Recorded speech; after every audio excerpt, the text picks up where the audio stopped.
Assalamualaikum warahmatullahi wabarakatuh. Innal hamdalillah nahmaduhu wa nasta'inuhu wa nastaghfiruh wa na'udzu billahi min syururi anfusina wa min sayyiati a'malina. Man yahdihillahu fala mudhillalah wa man yudlil fala hadiyalah. Ashhadu an la ilaha illallah wahdahu la syarikalah wa ashhadu anna Muhammadan abduhu wa rasuluh. Ya ayyuhalladzina amanu taqullaha haqqa tuqatih wa la tamutunna illa wa antum muslimun.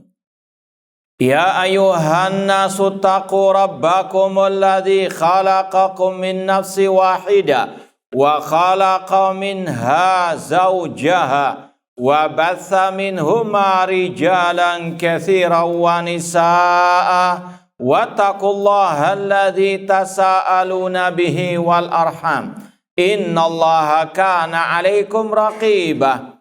Ya ayyuhalladzina amanu taqullaha wa qulu qawlan sadida yuslih lakum a'malakum wa yaghfir lakum dhunubakum wa may yuti'illaha wa rasulahu faqad faza fawzan 'azima. Amma ba'd, fa inna asdaqal hadithi kitabullah wa khairal hadi hadyu Muhammadin sallallahu alaihi wasallam wa syarrul umuri muhdatsatuha wa kullu muhdatsatin bid'ah wa kulla bid'atin dhalalah wa kulla dhalalatin finnar. Ma'asal muslimin ikhwani fillah wa akhwati, bapak-bapak, ibu-ibu, saudara-saudari rahimani wa rahimakumullah. Alhamdulillah, segala puji bagi Allah Subhanahu wa taala yang mempertemukan kita kembali dalam kajian akidah Al-Imam Asy-Syafi'i rahimahullah taala yang disusun oleh Fadilatul Syekh Nu'man bin Abdul Karim Al-Watar hafidhallahu ta'ala. Semoga Allah subhanahu wa ta'ala senantiasa memberikan kepada kita keistiqomahan dalam belajar akidah salaf dan berpegang teguh dengannya sampai akhir hayat kita nanti. Sekarang kita sampai pada halaman 62, bab hukmul imam Syafi'i rahimahullah fi ahlil kalam. Bab tentang hukuman yang diberikan oleh Imam Asy-Syafi'i rahimahullah terhadap para pengikut ilmu al-kalam. Ini sekali lagi masih ada kaitan dengan bab sebelumnya. Kalau yang kemarin-kemarin berkaitan dengan celaan Imam Syafi'i terhadap ilmu kalamnya sendiri. Sekarang berkaitan dengan para pengikut ilmu al-kalam. Kita baca riwayatnya. An Abi Thawr wa Husain al-Karabisi wal Hasan ibni Muhammad az-Za'farani qalu. Dari Abi Thawr dan Husain al-Karabisi. Ini sudah kita bahas pada kesempatan yang lalu, bahwasanya siapa yang mentahdzir Husain al-Karabisi? Imam Ahmad. Kenapa? Apa sebabnya? Apa enggak ada sebabnya langsung ditahdzir? Kenapa? Yang keras. Dia mengatakan bacaan Al-Qur'anku adalah makhluk, meskipun dia murid senior Imam Asy-Syafi'i rahimahullah. Ketika jatuh ke dalam penyimpangan dalam masalah usulul aqidah, maka Imam Ahmad pun mencelahnya, mentahdzirnya. Ini sudah kita bahas. Kemudian wal Hasan bin Muhammad az-Za'farani, ketiga-tiganya berkata, sami'na asy-Syafi'iyya yaqul. Kata mereka bertiga, ya semuanya muridnya Imam Syafi'i rahimahumullah. Imam Syafi'i rahimahullah pernah berkata, sami'na Syafi'iyya yaqul, kata mereka kami pernah mendengar Imam Asy-Syafi'i rahimahullah berkata, hukmi fi ahlil kalam an yudrabu bil jaridi. Sanksi hukuman yang aku berikan kepada ahli kalam untuk mereka dipukul dengan pelepah kurma. Ini sekali lagi sikap tegas, keras dari Imam Asy-Syafi'i rahimahullah ta'ala bagi orang-orang yang menyimpang dalam urusan al-aqidah, terutama tadi usulu al-aqidah. Tidak dielus-elus, tidak ditokohkan, namun harus diberi pelajaran yang sangat berharga, yaitu dipukul dengan pelepah kurma. Dan ini sebetulnya mengikuti jejak Al-Khalifatul Rasyid Umar bin Khattab radhiyallahu ta'ala anhu, yang dulu kisahnya pernah kita sampaikan dalam kitab yang sebelum ini. Kitab apa itu? Al-Ibana As-Sughra. Ada riwayat Al-Khalifatul Rasyid Umar bin Khattab memberikan hukuman keras kepada seorang yang menebarkan syubhat, yang bernama siapa? Sabigh bin Isrin, yang dia menyebarkan asyubah di tengah-tengah masyarakat. Di antaranya dengan mengotak-atik ayat-ayat Al-Quran yang sekali lagi untuk menimbulkan syubhat. Apa itu az-zariyati dzarwa dan seterusnya. Pertanyaan untuk menimbulkan syubhat. Maka Al-Khalifatul Rasyid Umar bin Khattab pun memanggilnya. Ketika dia datang di hadapan Umar bin Khattab sudah siap dengan pelepah kurma. Langsung dipukulkan di kepalanya sampai bercucuran darah. Tidak cukup hanya itu saja. Umar bin Khattab pun mengasingkan dia di tempat yang terpencil agar masyarakat tidak tertular dengan syubhat-syubhatnya. Ini sekali lagi hukuman bagi para penyesat umat. Ini ibaratnya seperti diamputasi. Kalau tidak diamputasi, menjalar syubhatnya dan akan merusak akidah umat. Dan kalau akidah umat sudah rusak, maka akan rapuh kekuatan kaum muslimin. Dan inilah yang terjadi ketika ilmu kalam sudah menggerogoti banyak dari kaum muslimin yang ada seperti sekarang ini, kelemahan demi kelemahan. Maka salah satu kiat meraih kejayaan umat, kata Rasul, sallallahu alaikum dullan, Allah akan menimpakan kehinaan atas kalian, la yanzi'ankum, tidak akan mungkin Allah cabut sampai kalian kembali kepada agama kalian. Di antaranya kembali kepada al-aqidah as-sahihah, akidah yang berdasarkan qala Allah wa qala Rasul, bukan akidah yang berdasarkan akal semata atau berdasarkan falsafat Yunani dan seterusnya. Ma'asal muslimin, ikhwani fillah wa akhwati rahimani wa rahimakumullah. Jadi sekali lagi ucapan Imam Syafi'i rahimahullah ini sudah didahului oleh Al-Khalifatul Rasyid Umar bin Khattab radhiyallahu ta'ala anhu.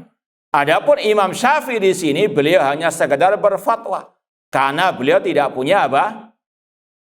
Tidak punya apa? Kekuasaan.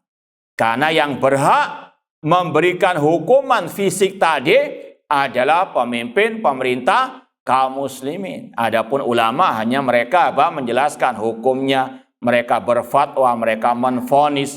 Adapun yang mempraktekkan hukuman tersebut adalah pemimpin kaum muslimin. Man ra'a minkum munkaran falyughayyirhu biyadihi. Barang siapa di antara kalian yang melihat kemungkaran, rubahlah dengan apa? Tangannya, bagi yang punya kekuatan. Ini dalam rangka juga menghindarkan dari kerusakan yang lebih banyak. Kalau pribadi melarang dengan tangan kekuatannya sendiri, khawatirnya akan ada balas dendam. Paham? Maka ini juga fikih nahi mungkar. Hati-hati kalau kita mau nahi mungkar, salah satu ilmunya kita harus tahu diri. Di kedudukan mana kita, yang punya kekuatan atau tidak. Seperti orang tua kepada anaknya tidak masalah. Tapi Anda ingin nahi mungkar kepada orang lain, Apalagi mereka yang berkuasa, yang punya kekuasaan, punya kekuatan. Ini harus apa? Mikir. Paham ya? Harus ada pertimbangan maslahat dan mafsadah. Dahulu Rasulullah SAW ingin untuk sebetulnya memperbaharui Ka'bah, dikembalikan kepada bangunannya sebagaimana di zaman Nabi Ibrahim alaihissalam. Namun kata Rasul, laulah anna qaumaki hadithu ahdin bil Islam lahadantul Ka'bata wa ja'altuha ala babain, kata Rasul SAW. Seandainya wahai Aisyah, kaummu, yaitu kaum Quraisy, mereka bukan termasuk yang baru masuk Islam, aku akan renovasi Ka'bah dan aku jadikan seperti di zaman Nabi Ibrahim alaihi assalam. Namun kata Rasul tadi, beliau khawatir orang-orang musyrikin yang baru masuk Islam, mereka akan apa? Mengatakan Nabi Muhammad mempermainkan Ka'bah, tempat yang mereka agung-agungkan. Khawatir mereka akan apa? Murtad kembali. Naudzubillahi min dzalik. Rasul pun nggak jadi apa? Merenovasi Ka'bah. Demikian pula Rasul tidak memerangi orang-orang munafikin, tidak menghukum mati orang-orang munafikin. Padahal Rasul tahu nama-nama apa? Mereka. Sebagaimana yang telah dikabarkan oleh beliau kepada Hudzaifah. Namun kenapa Rasul tidak memerangi mereka? Karena tadi pertimbangan mafsadah dengan masalah. Kata Rasul, kalau aku membunuh mereka orang munafikin, orang yang di luar sana yang nggak paham akan menuduh Rasul membunuh para sahabatnya. Karena yang di sana kan tidak tahu siapa munafikin tersebut, dikira sama-sama dengan apa? Kaum muslim. Tidak jadi Rasul apa? Memerangi mereka. Demikian pula sejarah Syekhul Islam Ibnu Taimiyah rahimahullah ta'ala yang masyhur ketika perang dengan Tartar, orang-orang kafir, beliau ketika bersama para sahabat atau murid-murid beliau melewati orang-orang tentara Tatar yang sedang mabuk-mabukan. Mereka masih apa? Dalam keadaan fly. Kata sebagian murid-murid beliau, kenapa wahai Syekhul Islam engkau nggak melarang orang-orang tersebut dari apa? Minum-minuman keras. Kata beliau, kalau aku melarang mereka dari minum-minuman keras, dari mabuk-mabukan, lalu mereka sadar, mereka akan membantai kaum muslimin. Ini fikihnya apa? Para ulama ahli sunnah wal jamaah. Ini juga nyambung kepada masalah al-jihad. Jihad tidak asal serang saja, ada dawabit, ada apa? Syurutnya. Zaman Rasul di kota Makkah, para sahabat, para pemberani, nggak ada yang lebih berani daripada apa? Para sahabat Rasul SAW. Bahkan mereka apa? Ingin segera apa? Berperang. Namun Allah Subhanahu wa taala belum mengizinkan mereka. Demikian pula dengan Rasul SAW. Kenapa? Pertimbangannya mereka masih apa? Lemah. Mungkin kalau ya sebagian sahabat mau membunuh sebagian orang-orang kafir, bisa. Dengan mudahnya. Mereka juga ahli apa? Ahli perang. Diculik, dibunuh, bisa. Sangat mudah. Cuma apa? Akibatnya lebih apa? Fatal. Mereka akan apa? Membantai kaum muslimin yang lainnya. Maka tidak ada jihad dengan apa? Pedang. Tetap ada jihad dengan yang lain. Yaitu dengan apa? Ad-da'wah. Sebagaimana firman Allah, fala tuti'il kafirin wajahidhum bihi jihadan kabira. Jangan engkau mentaati orang-orang kafir itu dan berjihadlah melawan mereka dengannya. Kata Ibn Abbas, ai bil Quran. Dengan apa? Ad-da'wah. Sampai Rasul apa? Punya kekuatan di kota Madinah, baru Allah izinkan apa? Perang. Makanya kata Syekhul Islam Ibnu Taimiyah rahimahullah, al-muslimun idza kanu bi ardin hum fiha mustad'afun falyamalu bi ayatis sabr. Kalau kaum muslimin di suatu kondisi, tempat atau waktu dalam keadaan lemah, maka hendaklah mereka apa? Mengamalkan ayat-ayat tentang as-sabr, kesabaran. Inna nasra ma'a as-sabr. Ya, masih ada cara yang lain untuk apa? Meninggikan kalimat Allah, di antara dengan apa? Ad-da'wah. Jangan sampai karena hanya modal semangat kemudian apa? Memerangi orang kafir justru menjadi bumerang atas kaum muslimin. Mungkin dia nggak kena, namun kaum muslimin yang lainnya. Naudzubillahi min dzalik. Nah, semoga Allah Subhanahu wa taala menolong kaum muslimin di mana saya berada, khususnya di negeri Palestina, dan semoga Allah binasakan al-Yahud. Taib, masal muslimin ikhwani fillah wa akhwati rahimani wa rahmakumullah. Kalau masalah al-hudud harus ya pemerintah, pemimpin kaum muslimin yang melaksanakannya, apalagi juga jihad yang lebih apa? Besar daripada sekedar nahi mungkar, sekedar apa? Menghukum. Sebagaimana kata Rasulullah SAW, innamal imam junnatun yuqatalu min waraihi. Sesungguhnya pemimpin di sini bukan pemimpin ya takmir, bukan ketua takmir masjid, bukan ketua yayasan, bukan ketua pimpinan ormas, bukan. Namun apa? Pemimpin yang memiliki kekuatan, kekuasaan di negeri kaum muslimin, entah itu khalifah, raja atau presiden. Mereka sebagai perisai yang kaum muslimin berjihad di belakangnya. Ini diantara syurutul jihad yang syar'i. Harus dibawa komando apa? Pemimpin kaum muslimin. Ini sekali lagi berkaitan juga dengan tadi kemaslahatan kaum muslimin, dan yang juga meneriakkan, menfatwakan jihad, perang para ulama, bukan sembarang orang. Ini berdasarkan firman Allah dalam surat An-Nisa, wa idza ja'ahum amrun minal amni awil khawfi adza'u bi walau radduhu ila rasul wa ila ulil amri minhum la alimahu alladziina yastambitunahu minhum. Apabila datang kepada orang munafikin perkara tentang ketakutan, keamanan, mereka langsung menyebarkannya. Seandainya kata Allah mereka mengembalikannya kepada Rasul dan kepada ulil amri. Kata ulama tafsir, ulil amri di sini al-ulama. Maka mereka akan mengetahui kesimpulan hukum yang bisa apa? Mereka ambil. Fas'alu ala dzikri in kuntum la ta'lamun. Ini sekali lagi berkaitan dengan hukmi fi ahlil kalam an yudrabu bil jarid. Ya, jangan sampai antum pulang nanti ngambil apa? Pelepah kurma, tidak ada. Yang ada pelepah apa? Kelapa ya. Baik.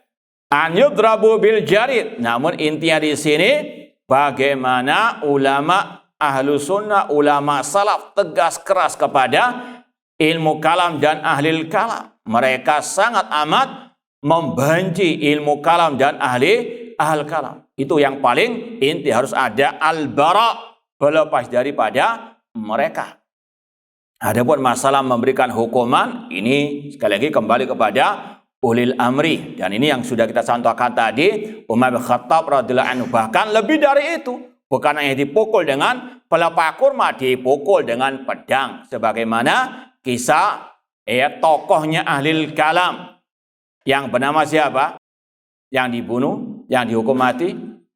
Ja'ad bin Dirham, yang dihukum mati oleh Khalid bin Abdil Al-Qasri, gubernur Kufah, dengan perintah Al-Khalifah Hisham bin Abdil Malik. Ya, pada waktu Idul Adha yang kisahnya apa? Masyhur. Ini hukuman bagi para penyesat umat. Dan ini yang juga dikatakan oleh Syekhul Islam Ibnu Taimiyah rahimahullah, ad-da'i ilal bid'ah yastahiqul uqubah. Kata beliau, orang yang menyeru kepada kebid'ahan, da'inya bid'ah, itu berhak diberikan hukuman. Wa taratan takunu uqubatan bil qatl. Terkadang hukumannya bisa dengan hukuman mati. Sekali lagi ini adalah apa? Hak wewenang pemimpin kaum muslimin. Wa taratan duna dzalik. Dan terkadang di bawah hukuman mati tadi. Itu tadi diantaranya apa? Dicambuk. Kemudian kata beliau, wa illam yumkin uqubatuhu fala budda min bayani bid'atihi.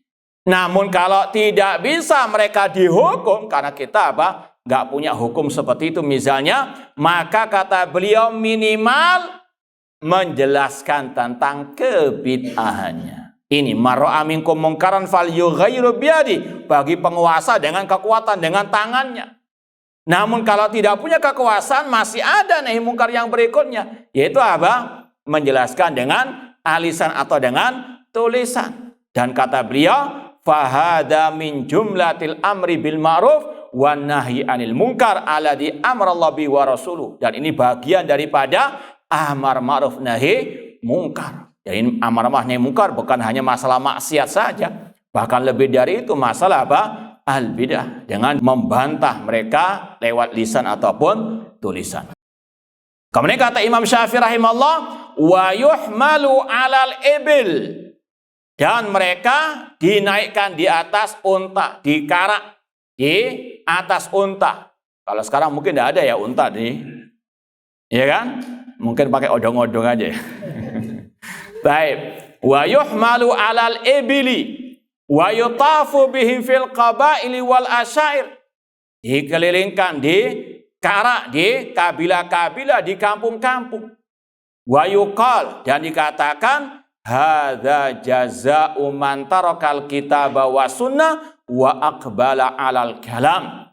Seraya diumumkan ini balasan sanksi bagi yang meninggalkan Al-Qur'an dan As-Sunnah dan dia apa? Mengikuti ilmu al-kalam. Mendahulukan akal daripada Al-Qur'an dan As-Sunnah. Kalaupun pakai ayat, pakai al-hadis, mereka apa? Takwil-takwilkan dengan akal. Intinya kembali kepada apa? Akal.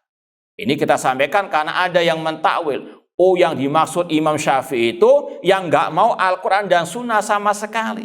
Maka kata ulama bukan itu saja, namun juga yang apa? Menggunakan ayat dan hadis hanya untuk sampingan saja. Intinya apa? Akalnya. Sebagaimana yang sudah kita sampaikan, mereka punya slogan kullu nasin awhama fihi tashbih awilhu. Setiap nas yang kata akal mereka bisa mengarahkan penyerupaan terhadap makhluk tentang sifat-sifat Allah, maka takwilkan. Ini semboyannya ahli al-kalam. Tidak sami'na wa sadaqna kepada ayat ataupun kepada al-hadis. Sebagaimana misalnya Rasul mengatakan yanzilu rabbuna tabaraka wa ta'ala, Allah turun ke langit dunia. Akal mereka nggak mau menerima hal ini. Meskipun mungkin mereka pakai hadis ini, namun apa mereka takwilkan? Oh, yang turun adalah rahmat. Ini juga apa? Sama saja meninggalkan Al-Quran dan As-Sunnah. Mereka apa? Menolak Al-Quran dan Sunnah secara apa? Maknanya. Paham? Ini kata Imam Asy-Syafi'i rahimahullah ta'ala, balasan bagi yang meninggalkan Al-Quran dan Sunnah dan berpegang dengan ilmu Al-Kalam. Jadi sekali lagi, tidak ada istilah Imam Syafi'i kompromi dengan ilmu kalam atau bahkan memuji ilmu kalam, tidak mencela ilmu kalam, maka dusta orang-orang yang mengatakan Imam Syafi'i itu tidak mencela atau alias toleransi dengan ilmu al-kalam. Ucapan beliau sangat banyak dalam mencela ilmu kalam dan juga bahkan terhadap ahli kalam keras, bahkan vonis beliau dihukum apa? Cambuk dengan al-jarid, pelepah kurma dan yang semisalnya. Tab kita lanjut bab berikutnya. Bab maja'a anil Imam Syafi'i rahimahullah annal khata'a fil aqaidi asyaddu minal khata' fil fiqhi. Bab tentang ucapan Imam Syafi'i rahimahullah bahwa kekeliruan, kesalahan dalam masalah akidah itu lebih berbahaya, lebih parah daripada kesalahan dalam masalah fikih. Kemudian kata beliau, wa anna ahlal ahwa yukafir ba'dhum ba'dha, dan pengekor hawa nafsu mereka sebagiannya mengkafirkan sebagian yang lain, yaitu tanpa hak. Kita baca riwayatnya Anil Hasan ibni Abdul Aziz Al-Jarawi qala, dari Al-Hasan bin Abdul Aziz Al-Jarawi, beliau berkata, kana Syafi'i yanha an-nahya asyadida anil kalam fil ahwa'i. Imam Asy-Syafi'i rahimahullah sangat amat melarang belajar ilmu al-kalam. atau mengikuti ilmu al-kalam. Dan sepakat ilmu kalam adalah ilmu yang sesat menyesatkan, ilmu yang bid'ah, ya. Dan sekali lagi Imam Asy-Syafi'i rahimahullah sangat keras tegas dalam masalah ini. Bahkan dikatakan di sini yanha an-nahya asyadid, ditegaskan. Larangannya bukan ya melarang begitu saja, namun an-nahya asyadid, larangan keras belajar ilmu kalam atau mengikuti ilmu al-kalam. Dan dari sini sudah kita pernah sampaikan, dusta kalau ada sebagian dai yang membawakan ucapan Imam Asy-Syafi'i rahimahullah berkaitan dengan masalah fikih dibahas tentang masalah akidah. Yaitu ucapan beliau ketika berdebat. Kata mereka, Imam Syafi'i pernah berkata ketika debat, ya, inna qauli sawabun yahtamil khata'. Sesungguhnya ucapanku sekarang ini, pendapatku benar, namun bisa jadi keliru nanti. Wa kalamuka khata' yahtamil sawaban. Ucapanmu, yaitu lawan dialog beliau, ucapanmu sekarang menurutku salah, namun bisa jadi apa? Benar nantinya. Bahkan pernah juga beliau setelah dialog kemudian berpisah, beliau apa? Saling toleransi antara satu dengan yang lain. Maka ini sekali lagi bantahan terhadap mereka. Ini beda pembahasannya. Kalau masalah fikih, iya, beliau sangat amat toleransi. Ya, bahkan beliau sendiri punya apa? Kaulan, dua pendapat, al-qaul qadim wal qaul jadid. Beliau dulu punya pendapat B, kemudian suatu saat beliau pindah pendapat C karena apa? Menemukan dalil yang lebih terang. Itu dalam masalah al-fiqh, fikih ijtihadi, bukan masalah apa? Al-aqidah. Ya, makanya ini bab yang sangat penting yang wajib dipahami oleh seorang talibul ilmi. Ini bukan hanya berkaitan dengan Imam Syafi'i, namun juga berkaitan dengan adab dalam talabul ilmi, adab dalam medan ilmu, medan dakwah. Harus paham bahwasanya kesalahan itu tidak satu apa? Tingkat. Iya, semua manusia bisa salah. Kullu bani adam khata'. Namun kesalahan itu apa? Bertingkat-tingkat, berlevel-level. Maka sikap kita juga apa? Berbeda antara satu kesalahan dengan kesalahan yang lain. Dan ini yang dicontohkan oleh Imam Asy-Syafi'i. Kalau kesalahannya dalam masalah usul akidah, tidak ada kata toleransi. Bahkan apa? Keras beliau. Nahya syadid. Ya. Kemudian kata Al-Hasan bin Abdul Aziz Al-Jarawi, wa yaqulu ahaduhum idza khalafa sahibahu qala kafarta. Adapun ahli kalam ini, wallahu alam, tentang ahli kalam, kalau salah satu dari mereka berselisih meskipun dalam masalah yang sepele, maka dia mengatakan kepada saudaranya kafarta. Padahal masalah apa? Fikih al-ijtihadi. Ya. Wal ilmu innama yuqal fihi akhta'ta. Sedangkan ilmu yang benar kalau masalah fikih atau fikih ijtihad yang ada pintu ijtihad di dalamnya, maka cukup mengatakan Anda salah, Anda keliru. Untuk lebih jelasnya, kita mau bacakan dari ucapan Syekh Muhammad bin Shalih Al-Utsaimin rahimahullah ta'ala dalam Kitabul Ilmi. Ini kita bacakan dari PDF-nya karena ada 3 kitab yang mau kita bawakan di sini. Kalau kita bawa semua buku aslinya lumayan berat. Mohon dimaklumi. Taib, dalam Kitabul Ilmi oleh Syekh Muhammad bin Shalih Al-Utsaimin dalam Adab Thalabul Ilmi yang keempat, judulnya Rahabatus Sadr fi Masailil Khilaf. Lapang dada dalam permasalahan al-khilaf, yaitu tadi khilaf ijtihadi, yang pintu ijtihad terbuka terutama dalam masalah fikih tadi. Kata beliau, an yakuna sadru rahaban fi mawatinil khilaf alladhi masdaru al-ijtihad. Lapang dada dalam permasalahan pembahasan khilaf, perselisihan yang sumbernya adalah al-ijtihad. Tentunya yang ijtihad ahli ilmi, bukan orang yang jahil. Li'anna masailal khilaf bainal ulama imma antakuna mimma la majal al-ijtihad fi wa yakunul amru fiha wadihan. Permasalahan khilaf itu ada dua. Ya. Yang pertama, khilaf yang tidak ada ruang untuk ijtihad. Ya. Yang mana kebenarannya itu jelas, nasnya jelas terang benderang.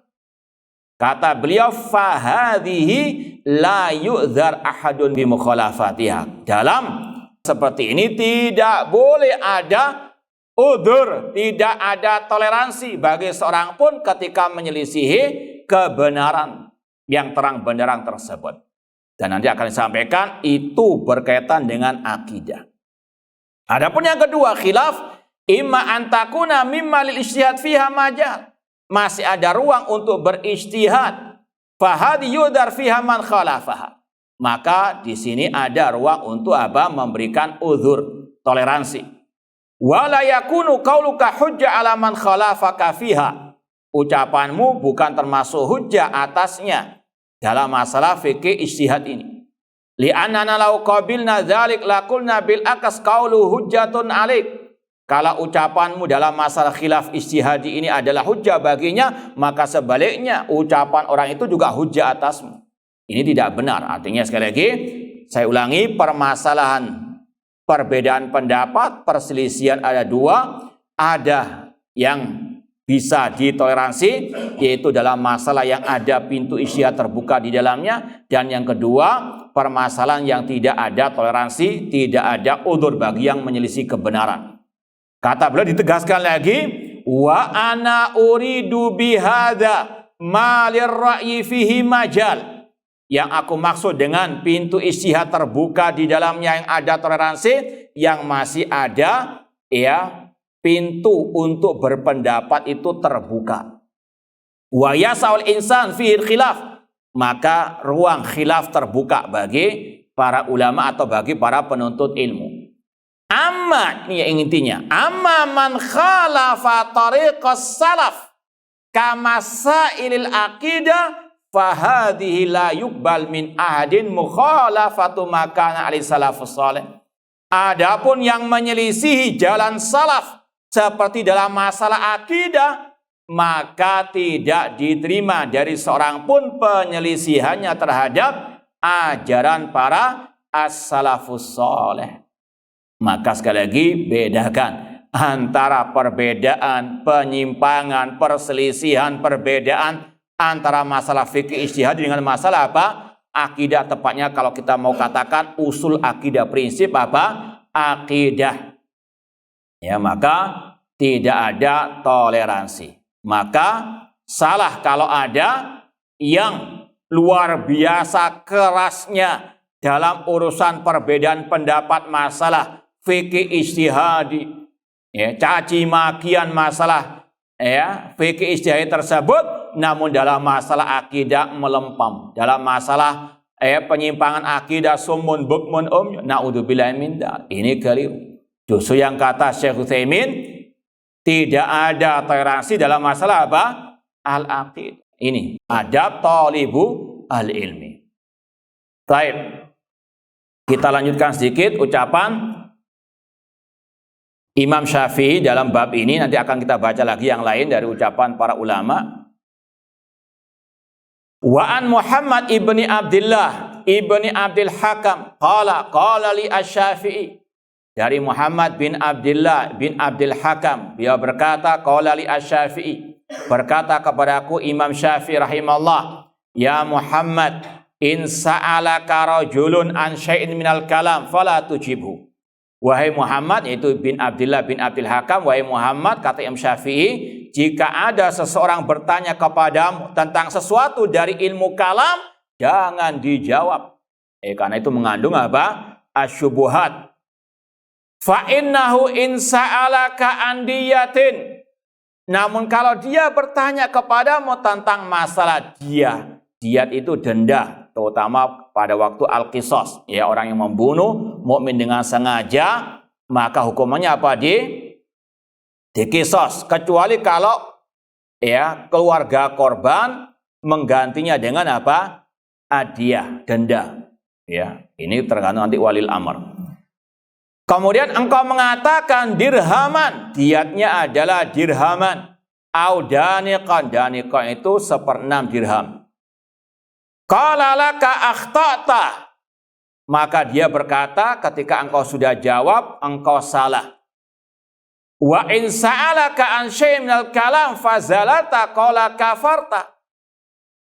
Ini kalau engkau salah dalam masalah fikih, engkau dikatakan hanya keliru. Namun kalau engkau salah dalam masalah akidah, tadi masalah apa al-kalam tadi, maka kafarta, engkau kafir. Kita baca sarah penjelasan dari Imam Dzahabi tentang ucapan tadi. Qala al-Hafidz Az-Dzahabi rahimahullah. Berkata al-Hafidz Az-Dzahabi yang juga mazhabnya Syafi'i, beliau berkata, qultu hadza dalun ala anna madhhaba Abi Abdillah Asy-Syafi'i rahimahullah anal khata'a fil usuli laisa kal khata'i fil ijtihad fil furu'. Kata Imam Az-Dzahabi rahimahullah, ucapan beliau tadi, riwayat yang kita baca terakhir tadi, menunjukkan bahwasanya mazhabnya, manhajnya Imam Asy-Syafi'i, bahwa kesalahan dalam al-usul, usuluddin, usulus sunnah, itu tidak sama dengan kesalahan dalam masalah al-ijtihad, dalam masalah cabang agama. Ini yang harus dipahami oleh setiap muslim-muslimah, terutama bagi talibu al-ilmi. Masalah fikih ijtihadi ada, toleransi lapang dada. Iya, Anda boleh menyalahkan, boleh diskusi. Pendapat inti keliru seperti yang disampaikan Syekh Utsaimin dalam contoh bab tadi. Beliau mencontohkan masalah bersedekap setelah ruku atau pada waktu i'tidal. Apakah bersedekap atau meletakkan tangan? Ini masalah apa? Fikih ijtihadi. Kalau Anda pegang satu pendapat berlainan dengan yang lain, terserah, tidak ada masalah, harus saling toleransi. Meskipun dialog boleh-boleh saja. Cuma jangan sampai mengatakan inti ahli bid'ah gara-gara masalah seperti ini. Ini sekali lagi yang harus dipaham. Masalah fikih ijtihadi harus apa? Toleransi. Sebagaimana kata seorang penyair, laisa kullu khilafin ja'a mu'tabaran illa khilafan law haddu minan nadhar. Tidak semua khilaf itu bisa apa? Diperhitungkan, kecuali perselisihan yang memang ada dalil yang kuat tentangnya. Maka sekali lagi kata Imam Dzahabi rahimahullah, ini manhajnya Imam Syafi'i dan juga manhaj para ulama ahli sunnah yang lain. Ya. Demikian pula perbedaan masalah kesalahan, masalah akidah, alias orang itu jatuh ke dalam kekafiran besar atau kebid'ahan. Ya, karena salah dalam masalah akidah, kalau enggak kafir, ya mubtadi. Itu sudah. Ya, pilihannya cuma apa? Kafir atau mubtadi. Kalau masalah yang dia menyimpang darinya masalah usulul iman, seperti tadi masalah bacaan Al-Quranku adalah makhluk. Al-Quran makhluk, maka yang mengatakannya apa? Kafir. Ya. Ini masalah apa? Usul iman. Kalau sudah menyimpang dalam masa ini, orang itu bisa apa? Kafir. Ini sekali lagi masalah apa? Takfir secara mutlak, umum ya. Nggak menunjuk person-personnya. Namun intinya ini bahayanya penyimpangan dalam masalah usulul akidah, prinsip akidah. Kalau nggak kafir ya ahli apa? Al-bid'ah. Ya. Kata Imam Ahmad rahimahullah dalam kitab Usulus Sunnah, wa minas sunnatil lazimah allati man taraka khoslatan minha walam yakbalha walam yu'min biha lam yakun min ahliha. Di antara as-sunnah, yaitu usul sunnah, usul prinsip akidah, yang barang siapa meninggalkan salah satu perangainya, tidak mengatakannya, tidak mau mengikrarkan atau mengimaninya, maka dia bukan dari ahli sunnah. Kapan orang itu keluar dari ahli sunnah? Kalau menyimpang dalam masalah prinsip ini, sudah menjadi ahli al-bid'ah mubtadi'. Seperti contohnya Imam Al-Barbahari ketika mengatakan idza ra'aita rajulan yad'u ala sultan fa'lam anna sahibu hawa. Apabila Anda melihat seseorang mendoakan pemimpinnya dengan kejelekan, ketahuilah dia pengekor hawa nafsu, bukan ahli sunnah, dia mubtadi'. Ini sekali lagi masalah akidah, nggak bisa apa? Sembarangan. Makanya Imam Ibn Rajab Al-Hambali rahimahullah ketika menjelaskan arti as-sunnah dalam sabda Rasul alaikum bisunnati, kata beliau, wa katsirun minal mutaakhirin yakhusu isma sunnah alal i'tiqadat li annaha asluddin wa li anna mukhalifaha ala khatarin azim. Kebanyakan dari al-mutaakhirin, yaitu yang setelah para tabi'in, para ulama salaf ketika menulis kitab al-aqidah, mereka namakan dengan apa? As-sunnah. Kebanyakan ulama-ulama tersebut mengkhususkan kata-kata sunnah untuk akidah karena ini masalah prinsip agama dan yang menyelisihinya di atas bahaya yang sangat besar. Baik, insyaallah kita lanjutkan ba'dal adzan. Baik, kita lanjutkan lagi. Tadi kita bawakan ucapan Imam Ahmad rahimahullah ta'ala yang mengatakan kapan orang itu keluar dari al-sunnah kalau menyimpang dalam salah satu usulu as-sunnah. Ya. Dan ini juga ditegaskan oleh Syekh Muhammad bin Shalih Al-Utsaimin rahimahullah dalam kitab Fatawa Arkanil Islam. Ya, tadi Kitabul Ilmi, sekarang kitab Fatawa Arkani al-Islam. Kata Syekh,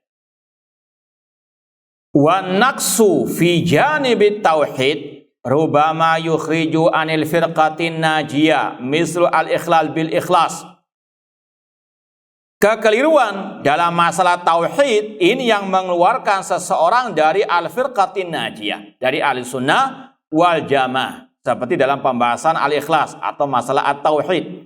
Karena beliau sebelumnya membahas masalah al-sunnah firqah najiyah itu ciri khasnya berpegang teguh dengan al-aqidah, diantaranya masalah tauhid rububiyah, uluhiyah dan asma wa sifat. Kemudian kata beliau juga wa kadzalika fil bid'ah rubama yati bi bid'ain tukhriju an kauni minal firqatin najiyah. Demikian pula kalau orang itu jatuh ke dalam kebid'ahan, maka ini bisa mengeluarkannya dari al-firqah an-najiyah. Kata beliau lagi, amma fi mas'alatil akhlaq wal muamalat fala yukhrijul al-ikhlalu bihima min hadhihi al-firqah wa in kana dzalik yanqusu martabatahu. Adapun dalam masalah akhlak, dalam masalah muamalah, maka ini tidak mengeluarkan orangnya dari al-firqah najiyah kalau ada apa? Kekeliruan di dalam masalah akhlak wal muamalah. Maka sekali lagi, seorang muslim dan muslimah harus bijak menyikapi kesalahan. Kesalahan yang paling fatal kalau sudah jatuh ke dalam pembatal keislaman, bisa murtad tadi, ya. Yang kedua, kalau jatuh ke dalam usulu as-sunnah, dia bisa menjadi ahli apa? Al-bidah. Ini yang paling berbahaya. Selanjutnya masalah dosa apa? Dosa besar. Jangan dibalik. Yang dosa besar ditaruh di ranking yang pertama. Kalau orang itu jatuh ke dalam dosa, kayaknya sudah kekal finari jahannam khalidina fiha abada. Namun yang berbuat syirik, masih ada ampunan. Kebalik. Innallaha la yaghfiru an yushraka bihi wa yaghfiru ma duna dzalika liman yasha. Jangan kalau melihat orang misalnya koruptor ataupun pembegal, luar biasa bencinya kayak apa? Iblis kuadrat, ya. Adapun yang berbuat syirik, yang berbuat bid'ah, yang menebarkan syubhat, ditokohkan, diustadkan, kebalik. Ini sekali lagi tidak sesuai dengan manhaj as-salaf.